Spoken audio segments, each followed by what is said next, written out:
तो बच्चों हम लोग अगले क्वेश्चन की शुरुआत कर चुके हैं। यह है क्वेश्चन नंबर 40। इसमें लिखा है let n belong to natural number and omega being an imaginary cube root of unity. तो पूछ रहा 1 प्लस ओमेगा की पावर n प्लस ओमेगा की पावर 2n, ये किसके इक्वल होगा।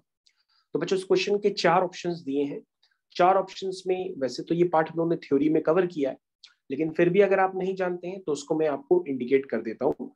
तो बच्चों ध्यान से देखिए इस क्वेश्चन नंबर 40 में जिससे 1 प्लस ओमेगा की पावर n प्लस ओमेगा की पावर 2n जो है, उसमें बच्चों अगर आप n3 का मल्टीपल ले लेते हैं, जैसे मान लीजिए आपने ले लिया n3 का मल्टीपल है, तो ये बन जाएगा 1 प्लस, ध्यान से देखिएगा जो मैं आपको बता रहा हूं, अगर आप ध्यान से नहीं देखेंगे तो आपको काफी डिफिकल्टी होगी। तो बच्चों अगर आप ध्यान से देखें तो 1 प्लस, अगर आप क्वेश्चन पढ़ रहे हैं ध्यान से तो ये भी देखिए n यहाँ पे नेचुरल नंबर के है, तो नेचुरल नंबर में आप n की जगह 1 डाल देके चेक करिए, 2 डाल के चेक करिए, 3 डाल के चेक करिए, वो भी चेक कर सकते हैं। तो बच्चों इसी के बेसिस पे आप अपना आंसर डिसाइड कर सकते हैं कि 1 प्लस ओमेगा की पावर n प्लस ओमेगा की पावर 2n में अगर हम n, ध्यान से देखिए क्या कर रहा हूं मैं, अगर मैं n 3 का मल्टीपल लेता हूं, यानी नेचुरल नंबर मेरा 3 का मल्टीपल, ठीक है, तो ये बन जाएगा 1 प्लस ओमेगा की पावर 3 प्लस ओमेगा की पावर 6। ओमेगा की पावर 3 1 होगा, ओमेगा की पावर 6 ओमेगा की पावर 3 के टाइप का है, वो भी 1 होगा, यानी कि 3 होगा। तो बच्चों ये जो एक्सप्रेशन है इसमें अगर n आपका 3n टाइप का है, यानी कि 3 का मल्टीपल है, तो 1 प्लस ओमेगा की पावर n प्लस ओमेगा की पावर 2n की वैल्यू क्या होगी, 3 होगी। लेकिन अगर वो n 3 का मल्टीपल नहीं है, वो n कुछ भी हो, जैसे आपने n डाल दिया 1, तो 1 प्लस ओमेगा स्क्वायर बन जाएगा, n डाल दिया 2 तो 1 plus omega square plus omega की पावर 4 बन जाएगा, तो ओमेगा की पावर 4 हो जाएगा ओमेगा, तो 1 plus omega square plus omega फिर से क्या हो जाएगा 0। तो बच्चों आपको ध्यान देना होगा 1 प्लस ओमेगा की पावर n प्लस ओमेगा की पावर 2n में अगर n 3 का मल्टीपल है तो उसका आंसर होगा 3। क्या ये बात सभी बच्चे समझ पा रहे हैं कि नहीं समझ पा रहे हैं, क्योंकि 1 प्लस ओमेगा की पावर 3 और ओमेगा की पावर 6, तो ओमेगा की पावर 3 1, ओमेगा की पावर 6 1, 1 प्लस 1 प्लस 1 क्या हो गया 3, लेकिन ये 3 कब है, जब n मल्टीपल है 3 का। लेकिन अगर n 3 का मल्टीपल नहीं हुआ, एक जनरल n हो गया, यानी 3 का मल्टीपल नहीं है वो, यानी कि 1 भी हो सकता है, 2 भी हो सकता है, उसके अलावा 3 को छोड़ देना 4 भी हो सकता है, 6 को छोड़ देना 7 हो सकता है, 8 हो सकता है, 9 को छोड़ देना, यानी जहां पर 3 का मल्टीपल नहीं है तो वहां पर ऑटोमेटिक ये किसमें कन्वर्ट हो जाएगा, ये हो जाएगा 1 प्लस ओमेगा स्क्वायर में कन्वर्ट हो जाएगा, और वो अपना आंसर बार बार क्या देगा, 0 देगा।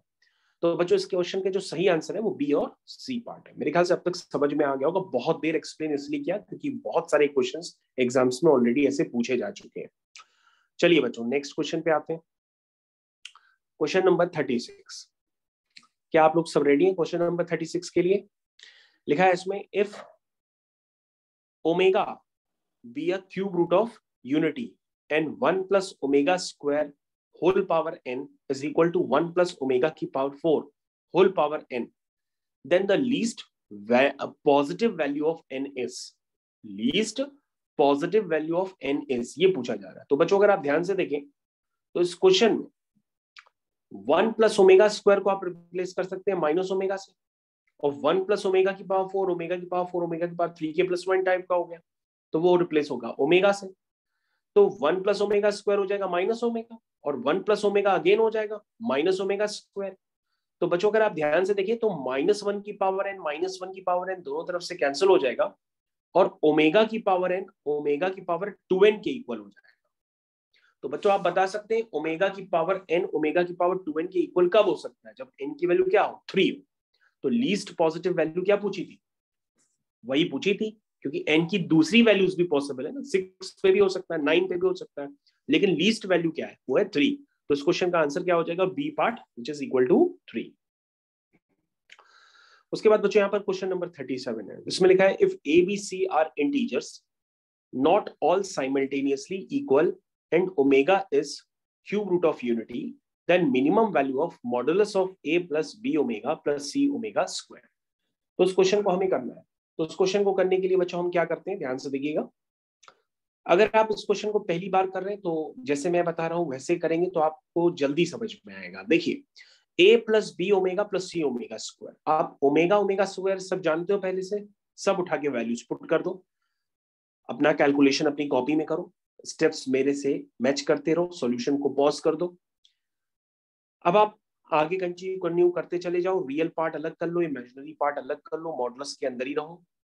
अब ध्यान से देखो बच्चों, अगर आप धीरे धीरे अपना सिंप्लीफिकेशन अपनी कॉपी में पहले कर लो और कॉपी में करते करते आप यहां तक आ जाओगे, चेक करो आप यहां तक आ गए, और अगर यहां तक आ गए तो आपके पास मॉडुलस है 4 का, मॉडुलस तो 4 होगा, लेकिन कोई भी कॉम्प्लेक्स नंबर अगर a plus i B type का होता है तो उसका मॉडुलस क्या होता है? Square root of real part का स्क्वायर प्लस इमेजिनरी पार्ट का स्क्वायर। उसको सिंप्लीफाई करो, तो बच्चों आप सिंप्लीफाई जैसे ही करोगे ना तो स्क्वायर रूट के अंदर जो टर्म अपीयर होने वाला है उसको देख करके आप अपनी क्वाड्रेटिक इक्वेशन को याद करने लगोगे कि सर स्क्वायर रूट के अंदर आया है A square plus B square plus C square minus A B minus B C minus C. क्या याद आया? तो कहोगे सर इसको आपने बताया था कि एक बार आप 2 से मल्टीप्लाई 2 से डिवाइड करके इसको इस तरह से परफेक्ट स्क्वायर में कन्वर्ट करते हैं। क्या सभी बच्चों को याद आ गया? भाई इसी एक्सप्रेशन में 2 से मल्टीप्लाई और 2 से डिवाइड करके क्या करते हैं, हम इसको परफेक्ट एक्सप्रेशन में कन्वर्ट करते हैं। क्या समझ में आ गया? तो बच्चों ये वैल्यू क्या हो गई, सबको समझ में आ गई यहां तक? अब ध्यान से देखो बच्चों, अगर आप कहते हो कि ए और बी और सी, ये देखो क्वेश्चन में कुछ और भी गिवन था, लिखा था ए बी सी इंटीजर्स हैं लेकिन सभी एक साथ इक्वल नहीं है, क्योंकि सभी अगर एक साथ इक्वल हो गए तो इसकी वैल्यू क्या आ जाएगी, इसकी वैल्यू तो 0 हो जाएगी, लेकिन 0 आंसर नहीं है क्योंकि वो साइमल्टेनियसली इक्वल नहीं है। कहने का मतलब बी और सी अगर 0 है तो ए 0 नहीं है, ए और सी अगर 0 है तो बी 0 नहीं है, लाइक दैट। तो बच्चों यहां पर अभी भी आप क्वेश्चन ध्यान से देखना, ये नहीं कि आप कंफ्यूज हो जाओ। क्वेश्चन में लिखा है कि एबीसी इंटीजर्स है, नॉट ऑल साइमल्टेनियसली इक्वल, ठीक है ना? तो बच्चों मैंने क्या किया, बी और सी को 0 कर दिया लेकिन ए को मैंने 1 कर दिया, ठीक है, इंटीजर है ना। तो जैसे ही करोगे तो बच्चों आपके पास इसकी वैल्यू निकल आएगी। अगर आप पूछोगे 1 क्यों ही रखा, तो 1 इसलिए लिखा क्योंकि बच्चों हमें इसकी कैसी वैल्यू निकालनी है, क्वेश्चन पढ़ो, हमें इसकी लीस्ट यानी कि मिनिमम वैल्यू निकालनी है। तो मिनिमम वैल्यू क्या हो सकती है इंटीजर्स की? तो बी और सी मैंने 0 रखा और ए को मैंने 1 रख दिया, या बी और सी को, तो बच्चों आप अपने आप करके चेक करो, इससे आपके पास मिनिमम वैल्यू सी कंडीशन पे निकलेगी कि ए 1 हो गया और बी और सी 0 हो गए, या ए और बी इक्वल हो गए सी 1 हो गया, समझ गए, या ए और सी इक्वल हो गए 0 के बी 1 हो गया। इससे करोगे तो बच्चों आपके पास आंसर निकल आएगा और इसकी लीस्ट वैल्यू आएगी 1। तो बच्चों इस क्वेश्चन को लैंग्वेज में स्टेटमेंट, इसका क्वेश्चन कम से कम 2 बार पढ़ना, वरना आप आंसर कुछ भी बता दोगे 0, लेकिन 0 तभी होता है जब एबीसी साइमल्टेनियसली इक्वल होते हैं, है ना, लेकिन ऐसा यहाँ लिखा नहीं है। तो इस क्वेश्चन नंबर का आंसर क्या हो गया, B part which is equal to 1। Okay, तो बच्चों नेक्स्ट क्वेश्चन पे अब हम लोग चले आए हैं, नेक्स्ट क्वेश्चन को देखते हैं ध्यान से, क्वेश्चन नंबर 38। तो बच्चों क्वेश्चन नंबर 38 में लिखा number of common roots of the equation. Equation बच्चों आपके पास एक क्यूबिक इक्वेशन है which is equal to Z cube plus 2z square plus 2z plus 1 equal to 0, और दूसरी इक्वेशन है बच्चों z की पावर 1985 प्लस z की power 100 plus 1 equal to 0, z being a complex number, ऐसा क्वेश्चन में दिया। तो बच्चों अगर आप इस क्वेश्चन को करना चाहते हो तो सबसे पहले एक काम करो, काम ये करो कि ये जो क्यूबिक इक्वेशन है, ये क्यूबिक इक्वेशन अगर x में होती तो ये बहुत ही फेमस इक्वेशन है, और आप बताते हो x इक्वल टू -1 इसका एक रूट है, तो आप क्या करो, इस क्यूबिक इक्वेशन को फैक्टराइज कर लो। ये भाई z इक्वल टू -1 इसको सेटिस्फाई करता है, देखो स्क्रीन पे मैंने कर रखा है, तो z प्लस 1 इसका क्या होगा, फैक्टर होगा, यानी कि जो क्यूबिक इक्वेशन के ओवरऑल फैक्टर है, उस क्यूबिक इक्वेशन के ओवरऑल फैक्टर अब आपकी स्क्रीन पे है, this is z plus 1 into bracket z square plus z plus 1, ये फैक्टर, यानी कि क्यूबिक इक्वेशन के रूट्स क्या है, -1, और बच्चों z square plus z plus 1 के रूट्स क्या होते हैं, ओमेगा और ओमेगा स्क्वायर। क्या याद आ गया? तो बच्चों इस क्यूबिक इक्वेशन के 2 रूट्स हो गए, -1, ओमेगा और ओमेगा स्क्वायर। अब ये कह रहा है कि बच्चों नंबर ऑफ कॉमन रूट्स चाहिए। भाई क्यूबिक इक्वेशन के अगर 3 रूट्स हैं तो पूछ रहा है क्या ये रूट्स जो दूसरी इक्वेशन है जो 1985 करके लिखी हुई है उसके साथ कितने रूट्स कॉमन है, क्या तीनों कॉमन है, क्या 2 कॉमन है, कि 1 कॉमन है, ये पूछ रहा है। तो बच्चों अब आप क्या करो, एक बार जो आपके पास इक्वेशन दी है एक बार उसमें -1 पुट करके देखो। जो इक्वेशन आपके पास दी है z की पावर -185, उसमें z की जगह -1 पहले पुट करके देखो। तो जब इसमें z की जगह -1 पुट करोगे तो ये -1 की पावर 1985 हो जाएगा, और -1 की पावर 100 हो जाएगा और +1 हो जाएगा। ये -1 होगा, पावर ऑड है, ये +1, ये +1, तो ये बच्चों नॉट इक्वल टू 0 आया। इसका मतलब z इक्वल टू -1, तो इसका एक रूट है नहीं। समझ में आया? z is equal to -1 root है नहीं, अगर रूट होता तो यहाँ 0 आता। तो बच्चों बाकी कौन सा रूट बचा? ओमेगा और ओमेगा स्क्वायर। और बच्चों ओमेगा और ओमेगा स्क्वायर एक दूसरे के कॉन्जुगेट होते हैं ना, कॉम्प्लेक्स रूट से। तो किसी भी इक्वेशन का अगर एक रूट ओमेगा बन गया तो जाहिर सी बात है ओमेगा स्क्वायर भी होगा। तो आप क्या करो बच्चों, z की पावर 190/85 वाले में ओमेगा डाल के चेक करो। जब ओमेगा डाल के चेक करोगे तो वो वैल्यू आएगी 0, और ओमेगा स्क्वायर डालोगे तो भी वैल्यू आएगी 0। तो इसका मतलब अगर ओमेगा रूट है तो ओमेगा स्क्वायर भी रूट होगा। तो नंबर ऑफ कॉमन रूट्स कितने हो जाएंगे? नंबर ऑफ कॉमन रूट्स हो जाएंगे 2, यानी कि 2 कॉमन रूट्स आपके हो जाएंगे। तो बच्चों कॉमन रूट्स निकालने के लिए अब आप पूरे अच्छे तरीके से समझ में होंगे और सारी वर्किंग आपको क्लियर है। ठीक है, अब हम बच्चों आगे कंटिन्यू करते हैं। हमारे पास है क्वेश्चन नंबर 39। तो क्वेश्चन नंबर 39 में हम लोग आ चुके हैं। इसमें लिखा है if x equal to a plus B, y is equal to a gamma plus B beta. ध्यान से देखिए, लिखा है y is equal to a gamma plus b beta, z is equal to a beta plus b gamma. बड़ा अजीब सा relation है, लेकिन आपसे पूछा गया सिर्फ x y z की वैल्यू। तो बच्चों x पता है, y पता है, z पता है, इनको मल्टीप्लाई कर दो, x y z आपको क्लियर हो जाएगा। तो x y z क्या समझ में आया? ध्यान से देखिए सभी बच्चों, x y और z हमने इनको आपस में मल्टीप्लाई कर दिया। तो बच्चों जब मल्टीप्लाई करेंगे तो ध्यान से देखिए, आपके पास ये कुछ निकल करके ऐसा निकल के आया है एक्स वाई जेड। चलिए मल्टीप्लाई करिए, ए ओमेगा स्क्वायर इंटू ए ओमेगा करते चले जाइए। ओमेगा जब मल्टीप्लाई वगैरह आप करेंगे तो आपके पास ए बी के साथ ओमेगा प्लस ओमेगा स्क्वायर आएगा, उसको -1 कर दीजिए। ओवरऑल करके जब आप मल्टीप्लाई वगैरह करेंगे तो आपको आखिरी में नजर आएगा कि A plus B bracket A square plus B square minus A B. That means ये क्या है? ये है A cube plus B cube. क्या समझ में आ गया? तो उसका सही आंसर होगा बी पार्ट। बच्चों ये क्वेश्चन तो दोनों कैलकुलेशन ही बेस्ड है, कर लीजिए, आपसे भी हो जाएंगे। ठीक है, तो क्वेश्चन नंबर ये फिनिश हो गया। अब बच्चों हम लोग दूसरे क्वेश्चंस थोड़े से और कर लेते हैं, या अगले क्वेश्चंस करने के लिए हम लोग नेक्स्ट वीडियो बना देंगे तो आपको जल्दी हो जाएंगे। फिर भी हम लोग कुछ क्वेश्चंस अभी भी कर लेते हैं। तो बच्चों क्वेश्चन नंबर 63 है, जरा ध्यान से देखिएगा। क्वेश्चन नंबर 63, क्वेश्चन नंबर 63 में लिखा है the point in the complex number, the point in the complex number, फिर से मैं रिपीट कर रहा हूं, the point in the complex plane at which the locus of z satisfying argument of z minus 3i is equal to minus pi by 4 and argument of 2z plus 1 minus 2i is equal to pi by 4 intersect is। तो ये बच्चों ये बता रहे हैं कि ये दोनों आपस में इंटरसेक्ट कौन से पॉइंट पे करेंगे। तो आपके पास जो पहले इक्वेशंस हैं, पहले तो आप उन्हीं को सिंप्लीफाई कर लीजिए। यानी z की जगह अगर आप कुछ नहीं जानते हैं तो z की जगह x प्लस आई वाई पुट कर दीजिए। लेट्स से आपके पास फर्स्ट इक्वेशन है z माइनस 3i, तो उसमें z की जगह x प्लस आई वाई पुट कर दीजिए, उसको a प्लस आई बी के फॉर्म में लिख लीजिए। किसी भी कॉम्प्लेक्स नंबर का आर्ग्यूमेंट क्या होता है? tan inverse y by x लिख लीजिए। ठीक है, वो equal to minus pi by 4 है, तो tan inverse y minus 3 by x का जब tan इनवर्स हम उधर करेंगे तो tan of minus pi by 4 हो जाएगा minus 10 pi by 4 which is equal to -1। तो बच्चों आपके पास एक इक्वेशन बन के क्रिएट हो जाएगी x plus Y minus 3 equal to 0। उसी तरीके से बच्चों आपके पास यही काम आपको दूसरी इक्वेशन के साथ भी करना है। दूसरी वाली जो इक्वेशन है 2z प्लस 1 माइनस 2i, उसमें भी आप z की जगह x प्लस आई वाई डाल दीजिए, उसका आर्ग्यूमेंट वगैरह लिखिए, वहां से भी आपके पास दो इक्वेशंस क्रिएट हो जाएंगी। तो बच्चों इक्वेशन 1 बनी पहले वाले से, फिर इक्वेशन 2 बनी 2z वाली इक्वेशन से, तो दो इक्वेशंस बन गई। क्या सभी बच्चे अपनी कॉपी में वर्किंग करें और चेक करें उनकी दो इक्वेशंस क्या इस तरह से क्रिएट होकर के आ रही हैं। और बच्चों अगर दो इक्वेशंस आ गई तो उनको आप सॉल्व कर लीजिए। सॉल्व करने पर आपके पास इंटरसेक्टिंग पॉइंट निकल के आ जाएंगे। तो इंटरसेक्टिंग पॉइंट है वो निकल के आ जाएंगे। तो 3/4, 9/4, these are the intersecting point. सभी बच्चे सॉल्व कर लें, सॉल्व करके अपना वेरीफाई करें, आंसर आ जाएगा। ठीक है, दो इक्वेशंस तो हर बच्चा सॉल्व करना जानता ही है।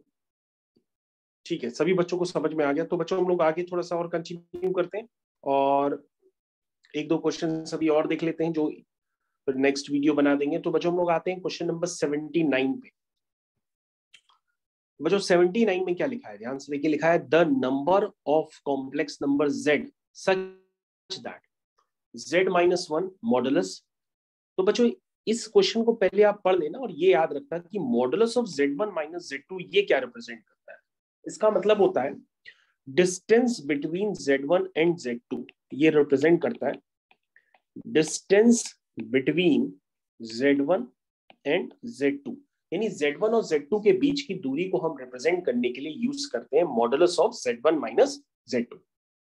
तो पूछा गया है बच्चों, the number of complex number Z such that modulus of Z minus 1 is equal to modulus of Z plus 1 is equal to modulus of Z minus I, यानी Z की 1,0 से दूरी, Z की -1,0 से दूरी, Z की 0,1 से दूरी। तो बच्चों अगर आप ध्यान से देखो तो ये Z की डिस्टेंस पूछ रहा है कहां कहां से इक्वल है। तो Z की किससे डिस्टेंस है? Z की डिस्टेंस है 0,1 से, Z की डिस्टेंस 1,0 से, Z की डिस्टेंस, क्या ये बात आप समझते हो ना? तो mod of Z1 minus Z2 का मतलब तो हर बच्चा समझता ही है। तो Z1 की Z2 से डिस्टेंस, तो Z की किससे डिस्टेंस? 1 से डिस्टेंस। 1 मतलब अगर हम उसको कार्टेशियन फॉर्म में लिखेंगे तो 1,0 जैसा तो नजर आएगा क्योंकि इसका इमेजिनरी पार्ट 0 है। तो बच्चों Z लाई कहां पे करेगा? कितने कॉम्प्लेक्स नंबर से पास कर रहा है? तो कहोगे सर आपके पास जो कॉम्प्लेक्स नंबर Z है, जो कॉम्प्लेक्स नंबर आपका Z है, वो Z 3 इक्वेशंस को सेटिस्फाई कर रहा है। क्या? Z minus 1 equal to Z plus 1 is equal to Z minus I। तो ये पूछ रहा है ये कॉम्प्लेक्स नंबर कितने हो सकते हैं Z? तो तुम कहोगे सर कॉम्प्लेक्स नंबर तो फिर वो एक ही हो सकता है। वो कॉम्प्लेक्स नंबर तो एक ही हो सकता है सर जिसकी इन तीनों से डिस्टेंस क्या हो? इक्वल हो। और वो कॉम्प्लेक्स नंबर अगर आप दिखाना चाहो तो कॉम्प्लेक्स नंबर दिखा भी सकते हो। देखो ये कॉम्प्लेक्स नंबर है Z, ये ओरिजिन पे, तो इसकी इससे डिस्टेंस और इससे डिस्टेंस क्या होगी? इक्वल होगी। तो ये कॉम्प्लेक्स नंबर क्या होगा? एक यूनिक कॉम्प्लेक्स नंबर होगा ना। तो ये पूछ रहा नंबर ऑफ कॉम्प्लेक्स नंबर ऐसे कितने हो सकते हैं जो इस कंडीशन को सेटिस्फाई करें। तो क्या कहोगे कि एक ही कॉम्प्लेक्स नंबर हो सकता है। तो उसका आंसर हो गया ए पार्ट। दूसरा पार्ट बच्चों ऐसे नॉर्मल सा है, आप उसमें Z की जगह x प्लस आई वाई पुट कर दो क्वेश्चन नंबर 78 में। जैसे ही पुट करोगे Z की जगह x प्लस आई वाई, थोड़ा बहुत सिंप्लीफाई करोगे, मॉडुलस वगैरह लोगे, तो बच्चों वहां से आपके पास कुछ सिंपल सी कंडीशन आ जाएगी। 4y equal to 0 that means y equal to 0। बच्चों y अगर 0 है तो वो क्या है? रियल एक्सिस है। तो उसका मतलब ये रिप्रेजेंट करेगा रियल एक्सिस को। तो यानी Z कहां लाई करेगा? रियल एक्सिस पे। तो क्वेश्चन नंबर 78 में बच्चों कुछ भी नहीं है, तो Z की जगह x प्लस आई वाई पुट करिए। सॉल्यूशन आपकी स्क्रीन पे है।